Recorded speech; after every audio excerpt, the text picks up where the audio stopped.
మనవాడు ఎవ్వడు పోలే, కార్యకర్తలు వాడో వీడో పోయిండని భయపడే అసలు అవసరమే లేదు. ఇంకా గట్టిగా పనిచేయాలి. నాయకుల్ని మనం తయారు చేస్తాం, ప్రజలను తయారు చేస్తాం. రేపు ఏమో మీరు కష్టపడితే కృష్ణారెడ్డిని ఎంపీ చేస్తే అయిపోయి నాయకుడు తయారైపోయి నల్గొండ జిల్లాలో కొత్త నాయకుడు. గది కేసీఆర్ అంటే గది. కేసీఆర్కు బాగా తెలుసు. కాకపోతే ఆయన సందర్భంలో వాళ్ళు ఉండే రాజకీయ పరిస్థితులు ఆ రోజు ఉండే అక్కర్లను బట్టి తీసుకుంటాం తప్పకుండా. అందులో కొంతమంది లంగలు తయారు చేస్తారు. మన కడుపులో పుట్టిన వాళ్ళు అందరూ కొద్దిగా ఉండట్లేరు. ఇట్లా కూడా ఈడ కూడా గంతే ఉంటుంది. కాబట్టి వాడు పోయిన గురించి చర్చక్కర్లేదు, వాడి గురించి మాట్లాడక్కర మనం లేదు. ఎవరి గురించి అయినా మన బాధ్యత కేసీఆర్ ఏం చెప్తున్నాడు, కేసీఆర్ ఏం మాట్లాడుతున్నాడు, కేసీఆర్ దారితుంది, కేసీఆర్ ఎటు చూపిస్తున్నాడు చెయ్యి గట్టు పోవడం అనేది బీఆర్ఎస్ పార్టీ కార్యకర్తలుగా సైనికులుగా మన బాధ్యత. ఇవాళ గ్రామాలలో ప్రజల దగ్గరికి పోవాలి, ధైర్యం ఇవ్వాలి. అన్న కేసీఆర్ ఉన్నాడు, మనకు భయం లేదు. తప్పకుండా 50 ఏళ్ళు కొట్లాడిన తెలంగాణను తీసుకొచ్చాడు 14 ఏళ్లలో. సరే దురదృష్టం మీరేదో నమ్మినరు. ఇక సార్ ఇచ్చిన 10 అయితే యాడిపోవు నమ్మకంగా ఉన్నాయి, ఇంకో 5 అదనంగా వస్తాయి కదా అని నమ్మారు. సార్ 1,00,000 అన్నాడు కానీ 2 లక్షలు అన్నాడు కదా, అది కూడా వస్తుంది అని అనుకుని నమ్మారు. ఇటువంటి కొన్ని నమ్మి మోసపోయారు. మనం ఎక్కడేం దెబ్బతినలే. ఇవాళ మీ గ్రామాలలో మీకు తెలుసు, అది నల్లగొండ కావచ్చు, సూర్యాపేట కావచ్చు, కోదాడ కావచ్చు, హుజూర్నగర్ కావచ్చు, మిర్యాలగూడెం, సాగర్, దేవరకొండ, ఎక్కడైనా కావచ్చు. మీరు అందరి నాయకులు అట్లనే ఉన్నారు. మీరు పూర్తి విశ్వాసంతో ఉన్నారు. కార్యకర్తలందరూ కూడా విశ్వాసంతో ఉన్నారు. ప్రతి ఊర్లో కూడా మనకు మెజారిటీ వస్తుంది, మా ఎమ్మెల్యే గెలిపించుకుంటాం అనుకున్నారు. మీ ప్రచారం మీరు చేసారు. మన నాయకుడు వచ్చినప్పుడు బ్రహ్మాండమైన ఆదరణ వచ్చింది. ఊరంతా మనదే అనిపించింది. డబ్బా తీసినాడు మాత్రం లోపలికి పోయింది. ఇది కనపడ్డ వాస్తవం. ఇవాళ మన కార్యకర్తలు ఎవరు పోయినా పోలే, అందరు అట్లే ఉన్నారు. మళ్ళీ మీరు కరెక్ట్ గా పనిచేస్తే రేపు అదే జరుగుద్ది. మళ్ళీ మొత్తం మీ డబ్బాలే నింటాయి, బ్రహ్మాండంగా ప్రజలు మీ వెంటనే ఉంటారు. ప్రజలకు అర్థమైపోయింది కేసీఆర్ పోగొట్టుకొని ఏం నష్టపోతున్నామో 3 నెలలనే చూపించిండు వాడు. 3 నెలలనే చూపించిండు. ఇలా వాస్తవానికి కేసీఆర్ ఉండుంటే నాగార్జున సాగర్ ఎడమ కాలువ పైన కావచ్చు, లో లెవెల్ కెనాల్ కావచ్చు, ఎస్ఎల్బిసి కింద కావచ్చు, 1 ఎకరం అంటే 1 ఎకరం కూడా ఎండిపోనిచ్చేవాడు కాదు. కేసీఆర్ ఉంటే అది చేసి చూపించినాం మనం. ఇవాళ ఉన్న లెవెల్ కంటే తక్కువ నాడు కూడా నాగార్జున సాగర్ ఎడమ కాలువ కావచ్చు, ఎస్ఎల్బిసి కావచ్చు. ఇక్కడ నల్లగొండ మంచిళ్ళ వంకతో తీసుకొచ్చినాం. వస్తేనే తుమ్ము లేపారు దొబ్బినాం, బ్రహ్మాండంగా పంటలు పండించుకున్నాం. పాలేరుకు మంచిలు ఇస్తామన్న పేరు మీద గేట్లు చెప్పినాం. మన రైతులతోనే గేట్లు లేపించుకున్నాం. బ్రహ్మాండంగా 2 సార్లు పంటలు పండించుకున్నాం. కానీ నిన్నేం జరిగింది? వరుసగా 12 రోజులు పోలీసులను కాపులా పెట్టి ఖమ్మం నీళ్లు తీసుకుపోతుంటే ఈ దద్దమ్మ మంత్రులు, దద్దమ్మ ఎమ్మెల్యేలు నోరు మూసుకొని కూర్చున్నారు. ఒక్కడైనా అటువైపు చూడలే. అయిన దానికి కాని దానికి తగుదనమ్మా అని చెప్పి ఉరుకురికి ఎగిరిపోయాడు వెంకటరెడ్డి. పత్తాలేడు 10 రోజుల నుంచి పత్తాలేడు. ఏమైంది మరి?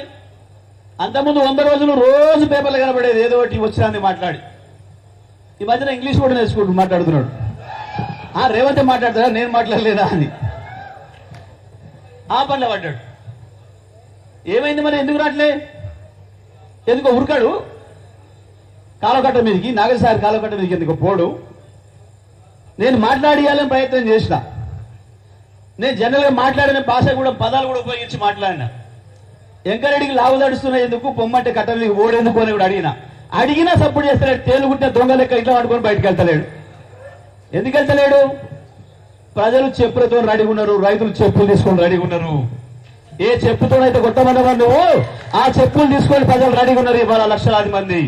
ఆ భయంతోనే బయటకు వెళ్తలేడు. ఏం మాట్లాడిండు? ఆ మిల్లు ముందట రైతులు ఆపి, సార్ 2700 కొన్నారు మొన్నటిదాకా, ఇవాళ 2700 చేసిండ్రు, మాట్లాడాలి నువ్వు అని అంటే ఫోన్ తీసి, ఓ కలెక్టర్ వెంబడే మిల్లు మూసాయి అన్నాడు. ఈడు అసుడబోయిన వాడు ఇంకా 100 నాకు ఇచ్చిండు. ఏం మీకుంటో పీకోపం అన్నాడు. సప్పుడు లేదు. ఎందుకు లేదనుకుంటున్నారు? దొంగలు వీళ్ళే ధరలు తగ్గమని చెప్పింది ఎందుకంటే ఒక్కొక్క మిల్లుని కాడ 2 కోట్లు 3 కోట్లు దొబ్బిరు. ఒక్కొక్క మిల్లు కాడ 2 కోట్లు 3 కోట్లు దొబ్బి వాళ్ళని భయపెట్టించి బ్లాక్మెయిల్ చేసి ఆ పైసలు ఎట్లా రావాలంటే ఇట్లా వసూలు చేసుకొని రైతుల పొట్ట కొట్టండి, రైతుల జేబులు కొట్టండి అని చెప్పి దుర్మార్గంగా రైతుల ఉసురు తీస్తున్న, రైతుల రక్తం తాగుతున్న ప్రభుత్వంగా నిరూపించుకున్నారు ఇవాళ 3 నెలల్లోనే ఈ దొంగలు. ఇది జరుగుతున్నది. ఈ విషయాన్ని ప్రజలకు చెప్పాలి, ఈ విషయాన్ని రైతులకు అర్థం చేయించాలి మనం. ఇది మన బాధ్యత. ఇవాళ మనం మీటింగ్ పెట్టుకున్న ఉద్దేశం అది. కేసీఆర్ గారు ఏదైతే చెప్పిండో, ఏదైతే ధైర్యం ఇచ్చిండో దాన్ని తీసుకొని మనం గ్రామాలకు వెళ్ళి అడగాలి. పంచాయతీ లేదు, కొట్లాడలేదు, కూర్చున్న కానే పెట్టాలి. పక్కింటిని అడిగితే అన్న ఉరుకురికి ఓటేస్తేవి వచ్చిందా రైతు బంధు, అయిందా రుణమాఫీ 2 లక్షలు ఇస్తున్నాడు, ఆ బోనస్ గవి చాలా అడిగింది. అక్క వచ్చిందా 2500, 2500 ఇస్తాడు ఆడపిల్లకి, ప్రతి ఆడ మనిషికి 2500 వస్తున్నాయి. అక్క నాకు వచ్చినాయి నీకు వచ్చినాయి అంటే బా ఏమైంది? వాడు అన్ని నిజాలే చెప్పినాడు, వాడు అన్ని నిజాలే చెప్పొచ్చినాడు.